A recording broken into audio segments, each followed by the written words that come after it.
साथीहरु नमस्कार। TB jobs update YouTube च्यानलमा तपाईहरुलाई स्वागत छ। नेपाल सरकार कृषि तथा पशुपक्षी विकास मन्त्रालयले चाहिँ आज तपाईहरुको लागि निकै नै राम्रो, निकै नै धेरै संख्यामा 152 जना कोटाको लागि तपाईहरुको लागि विज्ञापन खुलाएको छ र आजको भिडियोमा तपाईहरुलाई यो विज्ञापनको बारेमा सम्पूर्ण जानकारी बताउन गइरहेको छु। कुन पदहरुमा तपाईहरुको लागि विज्ञापन खुलेको छ, त्यसमा तपाईले कसरी एप्लाई गर्न सक्नुहुन्छ र एप्लाई गर्नको लागि तपाईलाई आवश्यक पर्ने योग्यताको कुराहरु सम्पूर्ण कुरा आजको भिडियोमा बताउने छु। र सँगसँगै तपाईले यसमा एप्लाई गर्नका लागि एउटा दरखास्त फर्म भर्नुपर्ने हुन्छ। त्यो फर्म तपाईले कहाँबाट पाउनुहुन्छ, त्यसलाई कसरी भर्ने, त्यसपछि तपाईले यसमा पेमेन्ट कसरी बुझाउने, कहाँ गएर तपाईले पैसा बुझाउने भन्ने बारेमा आजको भिडियोमा बताउन गइरहेको छु। भिडियो तपाईहरुका लागि निकै नै महत्त्वपूर्ण रहेको छ। भिडियो पुरा हेर्नु होला र हेरिसकेपछि तपाईलाई कस्तो लाग्छ त्यस्तै प्रतिक्रिया दिन पनि नबिर्सनु होला। र अहिलेसम्म तपाई हाम्रो च्यानलमा नयाँ हुनुहुन्छ, च्यानल सब्स्क्राइब गर्नुभएको छैन भने च्यानललाई सब्स्क्राइब पनि गरिदिनु होला र साथै छेउमा रहेको बेल आइकन दबाउन पनि नबिर्सनु होला। र अब सुरु गरौँ साथीहरु आजको भिडियो। तपाईले स्क्रिनमा देख्न सक्नुहुन्छ नेपाल सरकार कृषि तथा पशुपक्षी विकास मन्त्रालय प्रधानमन्त्री कृषि आधुनिकीकरण परियोजना व्यवस्थापन इकाइ खुमलटार ललितपुर भनेर पदपूर्ति सम्बन्धी सूचना 2079 सालको 5 महिना 16 गते अर्थात् भदौको 16 गते तपाईहरुको लागि यो विज्ञापन प्रकाशन भएको छ। र यसमा तपाईहरुलाई खुलेको पद भनेको कृषि अधिकृत रहेको छ 36 जना हेर्न सक्नुहुन्छ। त्यसैगरी पशु विकास अधिकृत 7 जना, नायब प्राविधिक सहायक 82 जना, त्यसैगरी नायब पशु सेवा प्राविधिक पदमा 27 जना गरी जम्मा 152 जनाको लागि यो विज्ञापन खुलाएको छ। र उल्लेखित विज्ञापन रिक्त पदमा चाहिँ थपगढ हुन आएमा संशोधित विज्ञापन परियोजनाको वेबसाइटमा राखिनेछ भनेर भनेको छ। तपाईले अहिले जुन यो विज्ञापन खुलेको छ यसमा अब कुनै चेन्ज आएको खण्डमा अथवा यसमा कुनै कोटामा बढी अथवा कम गराएको खण्डमा चाहिँ तपाईलाई वेबसाइटमा यो सूचना प्रकाशन गर्नेछ भनेर भनिएको छ। यो सूचना चाहिँ गोरखापत्रमा प्रकाशन भएको थियो र यसमा खासै धेरै जानकारी छैन, अलिकति मात्र यहाँ सर्ट दिएको छ। म तपाईलाई यसको विस्तृत जानकारी सहित अर्को फाइल ओपन गरेर देखाउँछु र त्यहाँबाट तपाईलाई यसको बारेमा सबै जानकारी बताउँदै छु। र अब तपाईहरु हेर्न सक्नुहुन्छ मैले चाहिँ यहाँ तपाईलाई विस्तृत जानकारी सहितको अर्को फाइल ओपन गरेर देखाइरहेको छु। र यो विज्ञापन भनेको तपाईहरुको लागि करारमा खुलाएको विज्ञापन हो। तपाई नझुकिनु होला। तपाई यहाँ हेर्न सक्नुहुन्छ स्क्रिनमा पनि प्रधानमन्त्री तथा कृषि आधुनिकीकरण परियोजना अन्तर्गत सेवा करारमा कृषि प्राविधिक कर्मचारी छनौट कार्यविधि भनेर भनेको छ। यो चाहिँ करारका लागि तपाईलाई विज्ञापन खुलाएको हो र यो करारको अवधि भनेको तपाईलाई अहिले चाहिँ 6 महिना भनेर भनिएको छ। र त्योभन्दा पछि पनि तपाईको कार्य सम्पादन राम्रो भयो भने चाहिँ तपाईको करार अवधि चाहिँ थप हुनेछ। र त्यसपछि यदि तपाईको बीचमा तपाईले जुन पदमा जागिर खानु भएको हुन्छ त्यो पदमा लोकसेवा आयोगबाट परीक्षा दिएर पास भएर कोही नयाँ व्यक्ति आउनु भयो भने तपाईले चाहिँ छोड्नु पर्ने हुन्छ अथवा स्वयं तपाई त्यहाँबाट निस्किनु पर्ने हुन्छ। यो तपाईलाई मैले जानकारी गराएर यसको तल पनि यसको बारेमा दिएको छ, तपाईलाई बताउने छु एकैछिनमा। र अब हेर्न सक्नुहुन्छ विज्ञापन नम्बर दिएको छ, पद दिएको छ। पद भनेको कृषि अधिकृत पद रहेको छ सबभन्दा पहिला र कृषि अधिकृत राजपत्राङ्कित तृतीय प्राविधिक भनेको छ। यो चाहिँ अफिसर लेभलको कृषितर्फ अधिकृत रहेको छ। र यसमा खुलेको विज्ञापन भनेको 20 जना खुल्ला, 5 जना महिला, त्यसैगरी 4 जना जनजाति, 4 मधेसी, 1 दलित, 1 अपाङ्ग, 1 पिछे गरी जम्मा 36 जनाका लागि कृषि अधिकृत पदमा विज्ञापन खुलेको छ भने पशु विकास अधिकृत पद रहेको छ अर्को चाहिँ। यसमा 4 जना खुल्ला, 1 महिला, 1 जनजाति, 1 मधेसी गरी जम्मा 7 जना तपाईहरुको लागि विज्ञापन खुलेको छ हेर्न सक्नुहुन्छ। र यसरी जम्मा अधिकृत लेभलमा चाहिँ 43 जनाको लागि यो विज्ञापन भएको छ। र यसमा परीक्षाको किसिम भनेको चाहिँ लिखित तथा अन्तर्वार्ता हुन्छ। तपाईको यसमा विज्ञापनमा तपाईले फर्म भरिसकेपछि तपाईको सबभन्दा पहिला लिखित परीक्षा हुन्छ र लिखित परीक्षामा तपाई पास हुनुभयो भने त्यसपछि तपाईको अन्तर्वार्ता मार्फत चाहिँ तपाईलाई यसमा नियुक्ति गरिनेछ। र परीक्षा सञ्चालन हुने मिति भनेको चाहिँ 2079 सालको 7 महिना 19 गते काठमाडौँ उपत्यका भनेर भनेको छ। अर्थात् कार्तिकको 19 गते काठमाडौँमा तपाईको परीक्षा सञ्चालन हुनेछ। तपाईले यसमा फर्म भर्न र यसमा परीक्षा दिनुको लागि काठमाडौँमै यसको कार्यालयमै उपस्थित हुनुपर्ने हुन्छ। यो जानकारी गराए त्यसपछि परीक्षा केन्द्र चाहिँ अब तपाईलाई पछि जानकारी गराइनेछ। पछि चाहिँ वेबसाइट रहेको छ www.pmamp.gov.np मा तपाईलाई प्रकाशन गर्नेछ भनेर भनेको छ। र यो अधिकृत तहमा तपाईले एप्लाई गर्नका लागि तिर्नुपर्ने पैसा भनेको चाहिँ 1000 रुपैयाँ तपाई खुलाबाट भर्नुहुन्छ भने 1000 रुपैयाँ तपाईले पैसा तिर्नुपर्ने हुन्छ। र त्योभन्दा बाँकी तपाईले समावेशी समूह जस्तो कि महिलामा भर्नुहुन्छ, जनजाति मधेसीमा भर्नुहुन्छ भने चाहिँ तपाईले 400 रुपैयाँ थप गरेर प्रत्येक समूहको लागि 400 रुपैयाँ तपाईले त्यहाँ पैसा तिर्नुपर्ने हुन्छ। 1000 + 400 गरेर जोडेर तपाईले त्यो पैसा बुझाएको भाउचर चाहिँ सँगसँगै तपाईले फर्म भर्दाखेरि लिएर जानुपर्ने हुन्छ। र पैसा बुझाउने ठाउँ भनेको चाहिँ राजस्व खाता भएको बैंक हेर्न सक्नुहुन्छ नेपाल बैंक लिमिटेड गाबाहाल ललितपुर भनेको छ। तपाईले अब नेपाल बैंक लिमिटेडको कुनै पनि शाखामा गएर पैसा बुझाउनु पर्ने हुन्छ, बुझाउन सक्नुहुन्छ। र खाता नम्बर दिएको छ हेर्न सक्नुहुन्छ। यो खाता नम्बरमा राजस्व शीर्षक नम्बर यो राख्नु होला, त्यसपछि कार्यालय कोड यो राखेर तपाईले प्रयोजनमा चाहिँ दरखास्त दस्तुर राख्नु होला र कार्यालयको नाममा अथवा खातावालाको नाममा चाहिँ प्रधानमन्त्री कृषि आधुनिकीकरण परियोजना व्यवस्थापन इकाइ खुमलटार ललितपुर राखेर तपाईँले नेपाल ब्याङ्क लिमिटेडको कुनै पनि ब्रान्चमा गएर तपाईँले तिर्नुपर्ने रकम तिरेर त्यो पैसा तिरेको भाउचर चाहिँ सँगसँगै तपाईँले आफ्नो फर्म भर्ने बेला चाहिँ लिएर जानुहोला। र दरखास्त बुझाउने स्थान भनेको चाहिँ प्रधानमन्त्री कृषि आधुनिकीकरण परियोजना व्यवस्थापन इकाइ खुमलटार ललितपुरमा गएर तपाईँले यसको कार्यालयमै उपस्थित भएर यसको फर्म बुझाउनु पर्ने हुन्छ। र फर्म बुझाउने अन्तिम मिति भनेको चाहिँ 2079 सालको 6 महिना 5 गते भनेको छ, अर्थात् अब आउने असोजको 5 गतेसम्म तपाईँले यसमा फर्म भर्न पाउनुहुन्छ अथवा एप्लाई गर्न पाउनुहुन्छ। र यो 5 गते चाहिँ सार्वजनिक बिदा भएको खण्डमा त्योभन्दा अर्को दिन कार्यालय खुलेको दिनमा गएर तपाईँले यसमा फर्म बुझाउन सक्नुहुन्छ। र यसमा हेर्नु होला, यसमा खुलेको सबै पदहरूमा तपाईँ जुन जुन पदमा एप्लाई गर्न चाहनुहुन्छ ती पदहरूका लागि पैसा बुझाउने खाता नम्बर अथवा यसको जानकारी भनेको चाहिँ यही नै रहेको छ। तपाईँ स्क्रिनमा देखिराख्नु भएको छ, जुनसुकै पदका लागि पनि यही खाता नम्बर रहेको छ। सम्पूर्ण कुरा यही राखेर तपाईँले पैसा बुझाउनु होला। यो चाहिँ अधिकृतको लागि यहाँ दिएको छ, तर सबैको लागि यही नै रहेको छ। र यसमा अब अधिकृत तहमा तपाईँले एप्लाई गर्नका लागि तपाईँको उमेर अथवा योग्यताका कुराहरू यहाँ बताउन गइरहेको सक्नुहुन्छ। नेपाली नागरिक हुनुपर्ने सबैभन्दा पहिला। र त्यसपछि तपाईँको उमेर भनेको चाहिँ असोजको 5 गतेसम्म 21 वर्ष पुरा भएर 35 वर्ष तपाईँ ननागरिक हुनुपर्छ। यो चाहिँ अधिकृत तहको लागि 21 वर्ष पुरा भइसकेको र 35 वर्ष तपाईँ ननागरिक हुनुपर्छ। र महिला तथा अपाङ्गको हकमा चाहिँ 40 वर्ष ननागरिक हुनुहुन्छ भने एप्लाई गर्न पाउनुहुन्छ। र अन्य कुरा यसमा दिएको छ, यसलाई चाहिँ हेर्नु होला। र कार्यक्षेत्र भनेको परियोजना कार्यान्वयन इकाइ तथा इकाइले तोकेको क्षेत्रमा तपाईँले काम गर्नुपर्ने हुन्छ, यो चाहिँ रहेको छ। त्यसैगरी उम्मेदवारको न्यूनतम शैक्षिक योग्यता भनेको हेर्न सक्नुहुन्छ। कृषि अधिकृत पदका लागि तपाईँलाई आवश्यक पर्ने योग्यता भनेको चाहिँ मान्यताप्राप्त संस्थाबाट कृषि विज्ञानमा चाहिँ स्नातक तह अथवा BSc एग्री वा सोसर तपाईँले पास गरेको हुनुपर्छ।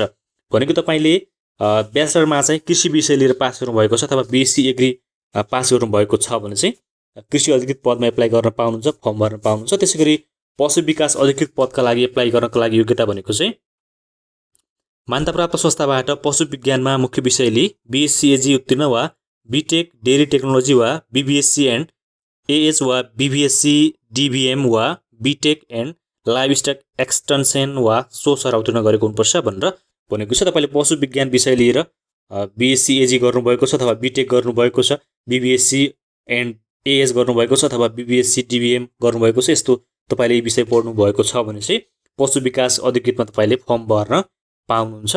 र यसको वेबसाइट चाहिँ तपाईँले www.pmamp.gov.np मा गएर यो जुन कार्यालयको वेबसाइट रहेको छ यसमा गएर तपाईँले यसको पाठ्यक्रम तपाईँले डाउनलोड गरेर हेर्न सक्नुहुन्छ।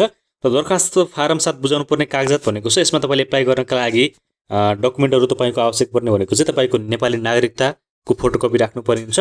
त्यसपछि तपाईँको शैक्षिक योग्यताको प्रमाणपत्र भनेको तपाईँले पास गर्नुभएको जुन डकुमेन्ट्सहरू हुन्छ त्यसको फोटोकपी र दरखास्त दस्तुर बुझाएको ब्याङ्क भाउचर भनेको छ तपाईँले पैसा बुझाएको सक्कल भाउचर राख्नुपर्ने हुन्छ। त्यसै गरी समावेशी समूह वा स्वसमूहको लागि तपाईँ एप्लाई गर्नुहुन्छ भने चाहिँ तपाईँको प्रमाणित डकुमेन्ट, जस्तो कि तपाईँ मधेसीमा फर्म भर्नुहुन्छ भने तपाईँ मधेसी हो भनेर खुलाएको तपाईँको डकुमेन्ट राखेर र सँगसँगै तपाईँले नेपालभन्दा बाहिरको विश्वविद्यालयबाट पढ्नुभएको छ भने समकक्षता गरेको डकुमेन्ट तपाईँले राखेर यसको कार्यालयमै गएर एउटा तपाईँले दरखास्त फर्म भर्नुपर्ने हुन्छ। त्यो फर्म भरेर रेकर्ड फाइलमा राखेर तपाईँले यसको कार्यालयमै गएर तपाईँले फर्म चाहिँ बुझाउनु पर्ने हुन्छ। र दरखास्त बुझाउने विधि भनेको चाहिँ हेर्न सक्नुहुन्छ, परियोजनाको वेबसाइटमा भएको अनुसूची 4 बमोजिमको दरखास्त फार्म डाउनलोड गरी भनेर भनेको छ। तपाईँले यो फर्म चाहिँ कसरी डाउनलोड गर्ने भन्ने बारेमा मैले यही भिडियोको डिस्क्रिप्सनमा लिङ्क राखिदिएको छु, तपाईँ त्यहाँ क्लिक गरेर पनि फर्म डाउनलोड गर्न सक्नुहुन्छ। र त्यसपछि त्यो फर्म डाउनलोड गरेर त्यसलाई प्रिन्ट गर्नुहोला र त्यसमा तपाईँले कालो मसीले यो फर्म भर्नुहोला र फर्म भरिसकेपछि तपाईँले आफ्नो सम्पूर्ण डकुमेन्टको फोटोकपी राख्नुहोला र त्यसको पछाडिपट्टि सक्कल बमोजिम नक्कल ठिक छ भनेर तपाईँले साइन गरेर र तपाईँको आफ्नो पैसा बुझाएको भाउचर एउटा रेकर्ड फाइलमा राखेर प्रधानमन्त्री कृषि आधुनिकीकरण परियोजना व्यवस्थापन इकाइ खुमलटार ललितपुरमा तपाईँले असोजको 5 गतेभित्र गएर त्यहाँ चाहिँ बुझाउनु पर्ने हुन्छ। र दरखास्त फारम बुझाउने म्याद समाप्त भएपछि तपाईँको अन्तिम नामावली कार्यालयको वेबसाइटमा प्रकाशन गर्नेछ भनेर भनेको छ।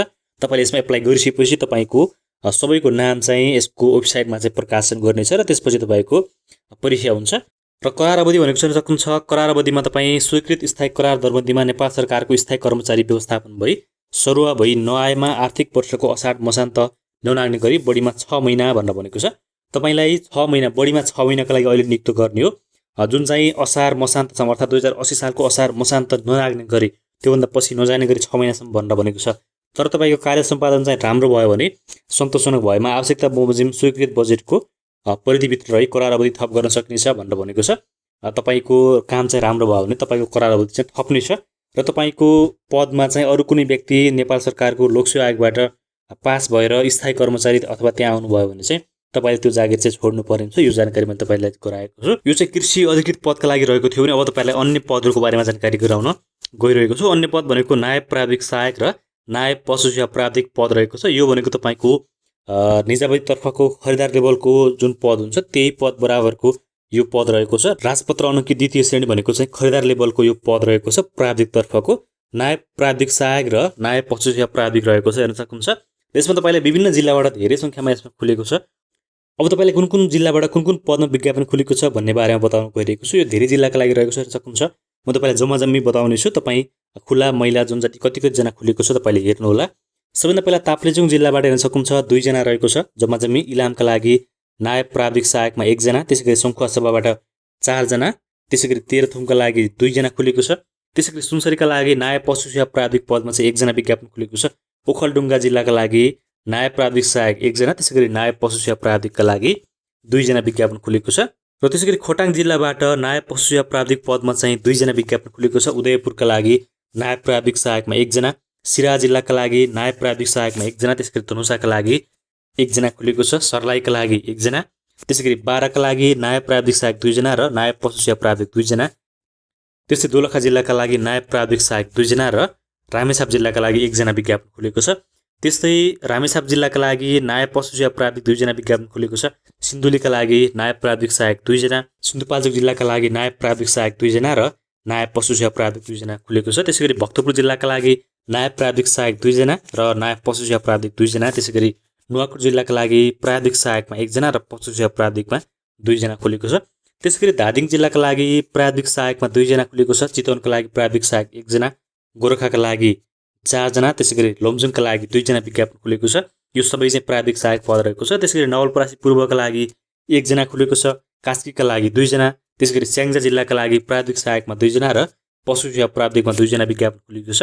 त्यस्तै मुस्ताङका लागि प्राविधिक सहायकमा 1 जना, पशु सेवा प्राविधिकमा 3 जना, बागलुङका लागि प्राविधिक सहायक 3 जना, पशु सेवा प्राविधिक 2 जना खुलेको छ। पाल्पाका लागि प्राविधिक सहायक 1 जना विज्ञापन खुलेको छ।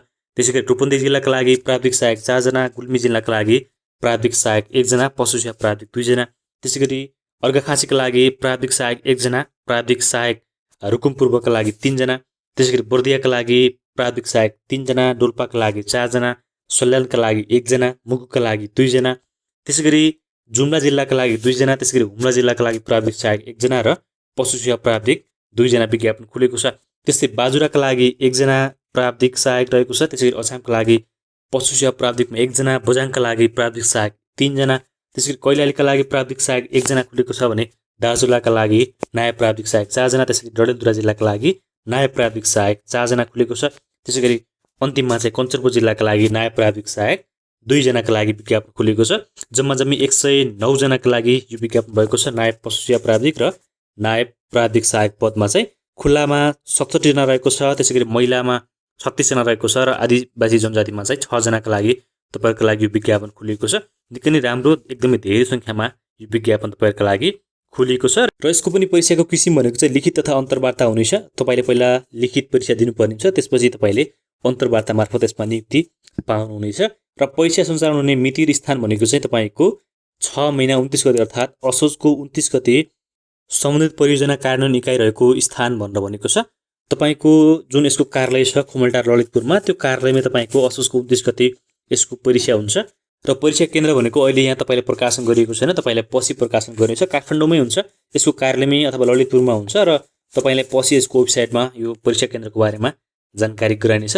र यसमा अब तपाईँले परीक्षा दस्तुर कति बुझाउनुपर्छ भनेर दिएको छ। तपाईँले नायब प्राविधिक सहायक र नायब पशु सेवा प्राविधिक पदमा एप्लाई गर्नुहुन्छ भने खुल्लामा तपाईँले फर्म भर्नुहुन्छ भने चाहिँ 300 रुपियाँ तपाईँले बुझाउनु पर्ने हुन्छ। र त्योभन्दा बाहेक तपाईँले महिलामा भर्नुहुन्छ अथवा जनजातिमा भर्नुहुन्छ भने चाहिँ तपाईँले 150 रुपियाँ थप बुझाउनु पर्ने हुन्छ। जस्तो कि तपाईँ महिला कोटामा भर्नुहुन्छ भने 300 रुपियाँ खुल्लाको र 150 रुपियाँ तपाईँले प्लस गरेर तपाईँले ब्याङ्कमा गएर पैसा बुझाउनु पर्ने हुन्छ। र यो पैसा चाहिँ तपाईँले कुन ठाउँमा बुझाउने, कुन ब्याङ्कमा बुझाउने भन्ने बारेमा कन्फ्युजन छ भने मैले भिडियोको अलिकति पहिला पनि बताएको छु। नेपाल ब्याङ्क लिमिटेडको कुनै पनि ब्रान्चमा गएर त्यहाँ तपाईँले एउटा खाता नम्बर दिएको छ, त्यो खाता नम्बर तपाईँले पैसा बुझाएर यो तपाईँको भाउचर सँगसँगै तपाईँले आफ्नो डकुमेन्टहरू लिएर यसको कार्यालयमा गएर फर्म भर्नु पर्ने हुन्छ। र परीक्षा दस्तुर बुझाउने विवरण भनेको छ, यसको बारेमा मैले बताइसकेको छु। दरखास्त बुझाउने स्थान पनि यसको कार्यालयमै रहेको छ, यसको बारेमा पनि मैले पहिल्यै बताइसकेको छु। र अन्तिम मिति भनेको असोज 5 गते रहेको छ, यसको बारेमा तपाईँलाई जानकारी गराइसकेको छु। र यसका उमेर भनेको चाहिँ तपाईँ 18 वर्ष पुरा भएर 35 वर्ष ननायक हुनुपर्छ। यी पदहरूमा नायब प्राविधिक सहायक र नायब पशु सेवा प्राविधिक पदमा एप्लाई गर्नुहुन्छ भने चाहिँ असोज 5 गतेसम्म तपाईँ 18 वर्ष पुरा भइसकेको र 35 वर्ष ननायक हुनुपर्छ र महिला र अपाङ्ग हुनुहुन्छ भने 40 वर्ष तपाईँ ननायकको हुनुपर्ने हुन्छ। र यसमा तपाईँले एप्लाई गर्नका लागि योग्यता भनेको गर्न सक्नुहुन्छ।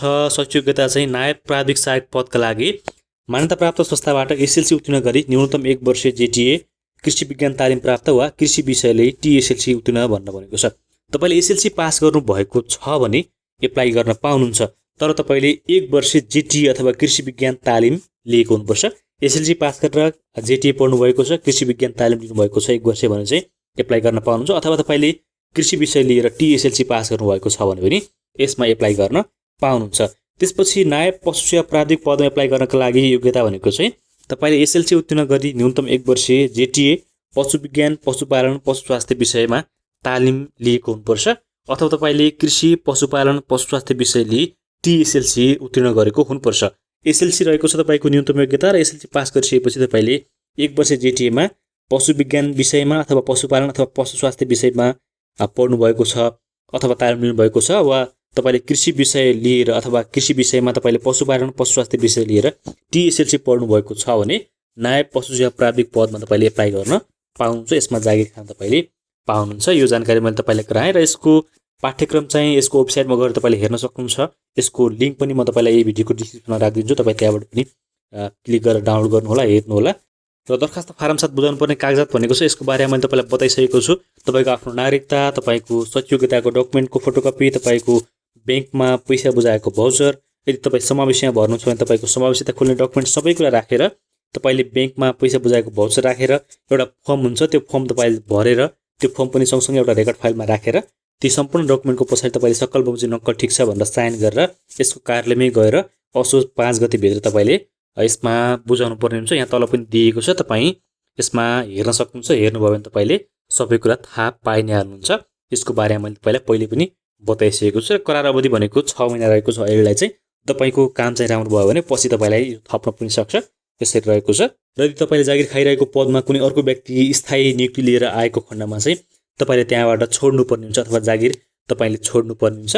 यो जानकारी मैले तपाईँलाई गराएँ। र थप जानकारीको लागि फोन नम्बर दिएको छ 015520 346, त्यसै गरी 5520 679 रहेको छ। र वेबसाइट चाहिँ www.pma.mp.pmu.gov.np यो रहेको छ। त्यसको बारेमा मैले तपाईँलाई सम्पूर्ण जानकारी बताइसकेको छु।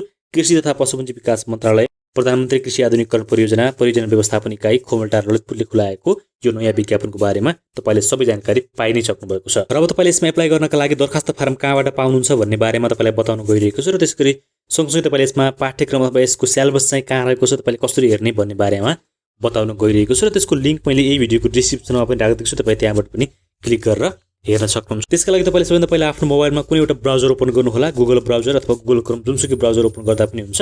म तपाईँलाई क्रोम ब्राउजर ओपन गरेर देखाउँदैछु। यसरी ब्राउजर ओपन गरिसकेपछि तपाईँले सर्च बक्समा टाइप गर्नुपर्ने हुन्छ। यहाँ चाहिँ मैले यहाँ टाइप गर्दैछु www.pmamp.gov.np। तपाईँले यसरी यो टाइप गर्नुहोला र टाइप गरिसकेपछि तपाईँले यसलाई सिम्पली ओके अथवा सर्च गर्नुहोला। मैले यहाँ सर्च गरेको छु र गरिसकेपछि अब हामीलाई यो पेज खुल्छ, हेर्न सक्नुहुन्छ। यो चाहिँ अब हाम्रो वेबसाइट नयाँ खुलिसकेको छ। नेपाल सरकार कृषि तथा पशुपक्षी विकास मन्त्रालयको वेबसाइट रहेको छ। यहाँ तपाईँले माथि स्क्रिनमा पनि यहाँ रन गरिरहेको हेर्न सक्नुहुन्छ। यहाँ पनि दिएको छ यसको पाठ्यक्रमको बारेमा अथवा यसको विज्ञापनको बारेमा यहाँ रन पनि गरिरहेको छ, तपाईँ हेर्नुहोला। र तपाईँ माथि 3वटा लाइन देख्न सक्नुहुन्छ। यसमा क्लिक गर्नुहोला। सबैभन्दा पहिला यसमा क्लिक गरेपछि तपाईँले यहाँ हेर्न सक्नुहुन्छ। यसमा तपाईँलाई सूचना हाम्रो बारेमा यसरी दिएको छ। तपाईँले सबैभन्दा पहिला यो सूचना लेखेको ठाउँमा तपाईँले यसमा चाहिँ क्लिक गर्नुहोला। यसमा क्लिक गर्नुहोला। तपाईँले पाठ्यक्रम र त्यसै यसको दरखास्त फर्म डाउनलोड गर्नका लागि सूचनामा क्लिक गर्नुभयो भने अब हामीले विभिन्न किसिमका सूचनाहरू यहाँ देख्नेछौँ। एकैछिन नोट गर्नुहोला। हेर्न सक्नुहुन्छ यस्तो पेज यहाँ खुलेको छ। तपाईँका लागि भ्याकेन्सी नोटिस भनेर पनि भनेको छ। गोरखापत्रमा प्रकाशन भएको भ्याकेन्सी त सबै कुरा यसमा दिएको छ, हेर्न सक्नुहुन्छ। र यसमा तपाईँले अब दरखास्त फारम डाउनलोड गर्नका लागि आजको लागि नयाँ विज्ञापनको लागि यहाँ दरखास्त फारम अहिलेसम्म राखिएको छैन, यसमा अपलोड गरिएको छैन। तपाईँले अब साँझ पख अथवा भोलि पर्सि यसमा चेक गर्नुभयो भने यहाँ राख्न सक्छ। यदि राखेन भने चाहिँ अलिकति तल जानुहोला। तल गइसकेपछि यहाँ तपाईँले एउटा फर्म पाउन सक्नुहुन्छ, हेर्न सक्नुहुन्छ। दरखास्त फारम र प्रवेशपत्र भनेर भनेको छ यहाँ तलपट्टि। तपाईँले यसमा क्लिक गरेर यो डाउनलोडमा क्लिक गरेर यसलाई चाहिँ तपाईँले डाउनलोड गर्नुहोला सिम्पली। यदि तपाईँलाई माथि नै अपडेट गर्यो भने आजको विज्ञापनको लागि भनेर सबैभन्दा माथि नै तपाईँले यहाँ राख्छ। यदि राख्यो भने चाहिँ आज साँझ अथवा भोलिसम्म राख्ने छ, यो चाहिँ राख्यो भने नयाँ। यदि राखेन भने तपाईँले तल जानुभयो भने यहाँ तपाईँले पाउन सक्नुहुन्छ यो पुरानोवाला चाहिँ दरखास्त फारम 2077 सालमा खोलेको थियो, यो चाहिँ राखेको थियो। र यसलाई तपाईँले यहाँ डाउनलोड एरो जुन दिएको छ यसमा तपाईँले क्लिक गर्नु होला र क्लिक गरिसकेपछि यो चाहिँ डाउनलोड हुन्छ हाम्रो चाहिँ। डाउनलोड गरेपछि यसलाई प्रिन्ट गर्नु होला र प्रिन्ट गरेर तपाईँले त्यो फर्म भर्नु होला र भरिसकेपछि तपाईँले आफ्नो कार्यालयमा गएर आफ्नो डकुमेन्ट राखेर बुझाउनु होला। म सिम्पली डाउनलोड अगेन गर्दैछु, मैले डाउनलोड गरेको थिएँ पहिला पनि। र यो दरखास्त फर्म यस्तो हेर्न सक्नुहुन्छ, तपाईँको फोटोहरू, नाम, ठेगाना सबै कुरा यसमा लेख्नु पर्ने हुन्छ। त्यस्तो गाह्रो केही छैन, तपाईँ स्क्रिनमा हेर्नु होला। यो सबै कुरा तपाईँले सजिलोसँग भर्न सक्नुहुन्छ। तलपट्टि प्रवेशपत्र रहेको छ, यसलाई पनि तपाईँले भरेर यसलाई तपाईँले प्रिन्ट गरेर त्यसपछि भर्नु होला र भरिसकेपछि रेकर्ड फाइलमा राखेर तपाईँले बुझाउनु होला। यो चाहिँ दरखास्त फर्म रहेको थियो। यसको लिङ्क मैले यही भिडियोको डिस्क्रिप्सनमा राखिदिएको छु, तपाईँ त्यहाँबाट पनि क्लिक गरेर डाउनलोड गर्नु होला। यदि नयाँ फर्म तपाईँले अपडेट गरेको खण्डमा म त्यसको लिङ्क पनि तपाईँलाई यही भिडियोको डिस्क्रिप्सनमा राखिदिनेछु। र त्यसपछि अब यसको पाठ्यक्रमको बारेमा हेरौँ। पाठ्यक्रमको डाउनलोड गर्नका लागि म फेरि पहिलाकै पेजमा जान गइरहेको छु र हेर्न सक्नुहुन्छ म चाहिँ फेरि यही पेजमा आइसकेको छु र यसमा अब तपाईँले पाठ्यक्रम डाउनलोड गर्नका लागि यहाँ तपाईँलाई दिएको छ। यहाँ तलपट्टि हेर्न सक्नुहुन्छ मिति 2079 सालको 5 महिना 16 गते प्रकाशित कृषि अधिकृत, त्यसै गरी पशु विकास अधिकृत नाप्रास कृषि नापसेप्राको सूचना बमोजिमको पाठ्यक्रम भनेर दिएको छ। यी सबै पदहरूको पाठ्यक्रम एउटैमा दिएको छ। तपाईँ सिम्पली यो डाउनलोड एरोमा क्लिक गर्नुभयो भने तपाईँले सबै पदहरू आज खोलेको सबै पदको पाठ्यक्रम यसमा डाउनलोड गर्न सक्नुहुन्छ। हेर्न सक्नुहुन्छ यसरी डाउनलोड अगेनमा क्लिक गऱ्यो भने मैले यहाँ पहिले डाउनलोड गरेको थिएँ, यो डाउनलोड भइरहेछ। माथि तपाईँ स्क्रिनमा पनि हेर्न सक्नुहुन्छ यसरी यहाँ डाउनलोड हुन्छ र डाउनलोड भइसकेपछि तपाईँले यो चाहिँ सजिलैसँग हेर्न सक्नुहुन्छ। हेर्न सक्नुहुन्छ मैले चाहिँ यहाँ पाठ्यक्रम ओपन गरिसकेको छु। सबैभन्दा पहिला कृषि अधिकृत पदको पाठ्यक्रम रहेको छ यो चाहिँ। यसमा तपाईँलाई 100 पूर्णाङ्कको परीक्षा हुन्छ। 40 नम्बर तपाईँले ल्याउनु पर्ने पास हुनुको लागि भने मल्टिपल चोइस क्वेसन आउनेछ। 100वटा क्वेसन 1 नम्बरको आउनेछ, 1 नम्बरको र 1 घण्टा 30 मिनट तपाईँले समय पाउनुहुन्छ। र यसको टपिक्सहरूको बारेमा यहाँ तल दिएको छ, तपाईँले यो चाहिँ हेर्नु होला। सरस्वती मैले स्क्रिनमा देखाइरहेको छु, यो धेरै छ। यो चाहिँ रहेको छ, यो चाहिँ कृषि अधिकृत पदको रहेको छ। अब तपाईँलाई अर्को पदको बारेमा देखाउन गइरहेको छु। पशु विकास अधिकृत पद रहेको छ, हेर्न सक्नुहुन्छ। यो पनि सेम नै रहेको छ, तपाईँले हेर्नु होला। यदि पशु विकास अधिकृतमा फर्म भर्नुहुन्छ भने मैले तपाईँलाई स्क्रिनमा यहाँ सेयर गरिरहेको छु, तपाईँ स्क्रिनसट गरेर पनि यो हेर्न सक्नुहुन्छ। यसरी मैले तपाईँलाई देखाइरहेको छु। त्यसै गरी अर्को रहेको छ मत्स्य विकास अधिकृत भनेको छ, हेर्नु होला यसलाई पनि चाहिँ। र त्यसपछि अब अर्को पदको पनि देखाउन गइरहेको छु, हेर्न सक्नुहुन्छ। नायब प्राविधिक सहायक पद रहेको छ। यसका लागि तपाईँलाई 100 पूर्णाङ्कको परीक्षा हुन्छ। 40 नम्बर पास हुनुको लागि दिनुपर्छ भने 50वटा प्रश्न आउनेछ। मल्टिपल चोइस क्वेसन भनेको तपाईँको टिक लगाउने क्वेसन आउँछ 50वटा। 2 नम्बरको एउटा प्रश्न हुन्छ। 45 मिनट तपाईँले समय पाउनुहुन्छ। त्यसपछि तपाईँको अन्तर्वार्ता हुनेछ तपाईँ फर्स्ट पेपरमा पास हुनुभयो भने। र कुन कुन च्याप्टरबाट कतिवटा प्रश्न आउँछ भन्ने यहाँ दिएको छ, तपाईँले हेर्नु होला। यसरी दिएको छ। र यसमा अब विषयवस्तु भनेको कृषि सम्बन्धी रहेको छ, हेर्न सक्नुहुन्छ। 100 पूर्णाङ्कको यसमा तपाईँले हेर्नु होला। त्यसै गरी बागबानी रहेको छ, विभिन्न कुरा रहेको छ, फलफुल बोर्डको प्रसारण, धेरै कुरा रहेको छ, तपाईँले हेर्नु होला। यो चाहिँ यसरी रहेको छ, मैले तपाईँलाई देखाइरहेको छु। तपाईँ स्क्रिनसट गरेर पनि यसलाई हेर्न सक्नुहुन्छ। भिडियो पज गर्नु होला, तपाईँलाई कन्फ्युजन छ भने स्क्रिनसट गरेर यसलाई राम्रोसँग हेर्नु होला। त्यसपछि अर्को पद भनेको नायब पशु सेवा प्राविधिक रहेको छ, हेर्न सक्नुहुन्छ। यसका लागि पनि तपाईँलाई सेम रहेको छ। 100 पूर्णाङ्कको परीक्षा हुन्छ। 40 नम्बर तपाईँले ल्याउनु पर्ने हुन्छ। 50वटा क्वेसन आउँछ, टिक लगाउने। 2 नम्बरको एउटा प्रश्न, 45 मिनट तपाईँले समय पाउनुहुन्छ। र कुन कुन टपिक्सबाट कतिवटा प्रश्न आउँछ भनेर यहाँ पनि दिएको छ, तपाईँले हेर्नु होला। र यसको विषयको बारेमा यहाँ तपाईँले देख्न सक्नुहुन्छ। स्क्रिनमा मैले देखाइरहेको छु, तपाईँ भिडियोलाई पज गरेर स्क्रिनसट गरेर पनि हेर्नु होला। धेरै कुराहरू रहेको छ, यसको बारेमा तपाईँले पढ्नुपर्ने हुन्छ। यसरी रहेको छ, यसको बारेमा तपाईँले हेर्नु होला। सबै कुराहरू हेरेर तपाईँले इक्जाम दिन जानुभयो भने सजिलैसँग पास गर्न सक्नुहुनेछ। यसरी रहेको छ। र यसरी मैले तपाईँलाई यसको पाठ्यक्रमको बारेमा सबै पदहरूको पाठ्यक्रम पनि देखाइसकेको छु। त्यसै गरी यसको दरखास्त फारम तपाईँले कसरी डाउनलोड गर्ने, कसरी भर्ने भन्ने बारेमा बताइसकेको छु। र दरखास्त फारम तपाईँले डाउनलोड गरेर भरिसकेपछि तपाईँले ब्याङ्कमा पैसा बुझाएको भाउचर र तपाईँको आफ्नो डकुमेन्टहरू लिएर एउटा रेकर्ड फाइलमा राखेर यसको कार्यालय जुन खुमलटार ललितपुरमा रहेको छ त्यो कार्यालयमा गएर तपाईँले असोज 5 गतिभित्र यसको फर्म बुझाउनु होला भन्दै आजको लागि यो भिडियो यति नै गर्न चाहन्छु। भिडियो तपाईँलाई कस्तो लाग्यो त्यस्तै प्रतिक्रिया दिनुहोला। र अहिलेसम्म तपाईँ हाम्रो च्यानलमा नयाँ हुनुहुन्छ, च्यानल सब्सक्राइब गर्नुभएको छैन भने च्यानललाई सब्सक्राइब पनि गरिदिनु होला र साथै छेउमा रहेको बेल आइकन दबाउनु पनि नबिर्सनु होला। धन्यवाद, नमस्कार।